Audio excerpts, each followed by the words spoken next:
রিহান তার বাড়ির পেছনের ঝোপের আড়ালে একটি প্রাচীন চকচকে পোর্টাল আবিষ্কার করে, যার ভিতরে উকি দিলে রঙিন আলো ঝলমল করে এবং দূর থেকে মধুর সুর শোনা যায়। কৌতূহলী হয়ে রিহান পোর্টালের মধ্যে পা রাখে এবং শিমারিং ফরেস্টের ফুলের বিছানায় অবতরণ করে। সেখানে গাছগুলি সূর্যের আলোয় ঝলমল করতে থাকে এবং মনোমুগ্ধকর গান গাইতে থাকে। রিহান যখন বনে ঘুরে বেড়াচ্ছিল, তখন তার সাথে মেলোডি নামক একটি প্রাণবন্ত খরগোশের দেখা হলো, যার ছিল বড় বড় কান এবং চকচকে হাসি। সে লাফিয়ে এসে তাকে স্বাগত জানায় এবং গাছগুলির সাথে গান গাইতে অনুরোধ করে।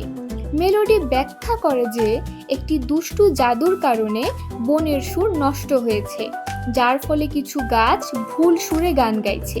রিহান দুঃসাহসী বোধ করে এবং সুর ফিরিয়ে আনতে সাহায্য করার সিদ্ধান্ত নেয়। তারা একটি চতুর কাঠবিড়ালির সাথে দেখা করে, যার নাম হারমোনি। সে পরামর্শ দেয় তাদের একটি বিশাল ক্রিস্টাল প্রয়োজন, যা বনের আসল সুরের সাথে কম্পিত হয়, যা বর্তমানে হুইসপারিং গ্লেডে লুকানো আছে। রিহান, মেলোডি এবং হারমোনি তাদের বন্ধুদের জড়ো করে, যার মধ্যে রয়েছে একটি জ্ঞানী কচ্ছপ আরিয়া এবং একটি মিষ্টি পাখি চিরপস। তারা একটি পরিকল্পনা তৈরি করে, যেখানে মেলোডি নেতৃত্ব দেবে, হারমোনি সরঞ্জাম সংগ্রহ করবে এবং রিহান আনন্দের আত্মা বহন করবে। তারা উজ্জ্বল ঝোপ আর গান গাওয়ার স্রোতের মধ্য দিয়ে যাত্রা করে।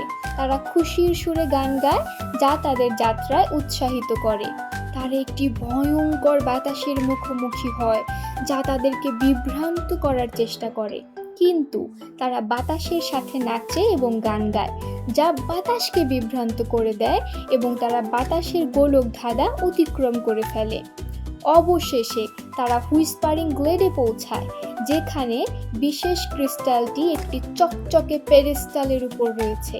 তবে একটি বিষণ্ণ মেঘ এটিকে ঢেকে রেখেছে, এর সুন্দর আলোকে জ্বলতে দিচ্ছে না। মেঘটি দুঃখিত কারণ এটি গান গাইতে পারে না। রিহান সবাইকে একসাথে গান গাইতে উৎসাহিত করে। তারা তাদের কণ্ঠস্বর মেলায় এবং ধীরে ধীরে মেঘটি সরে যায় আর ক্রিস্টালটি জ্বলতে শুরু করে। রিহান যখন ক্রিস্টালটিকে ধরে, এটি উজ্জ্বল হয়ে ওঠে, বাতাসকে সুন্দর সুরে ভরে তোলে। এর শক্তি বনের মধ্য দিয়ে ছড়িয়ে পড়ে, সমস্ত গাছকে আবার সুরেলা করে তোলে। সুর ফিরে আসার সাথে সাথে প্রাণীরা একটি আনন্দময় উদযাপন করে। রঙিন আলো তাদের চারপাশে নাচতে থাকে এবং গাছগুলি নিখুঁত সুরে গান গায়।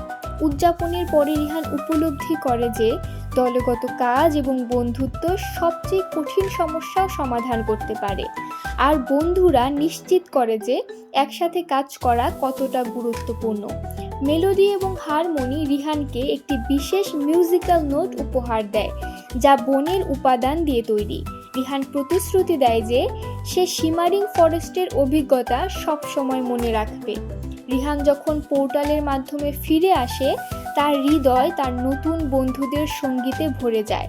বনটি বিদায় জানায় এবং গাছগুলি একটি মিষ্টি বিদায় সুর গায়। বাড়িতে ফিরে রিহান তখনও তার আনন্দ অনুভব করছিল। সে একটি গভীর শ্বাস নেয় এবং সে যে সুরগুলি শিখেছে তা গুনগুন করে।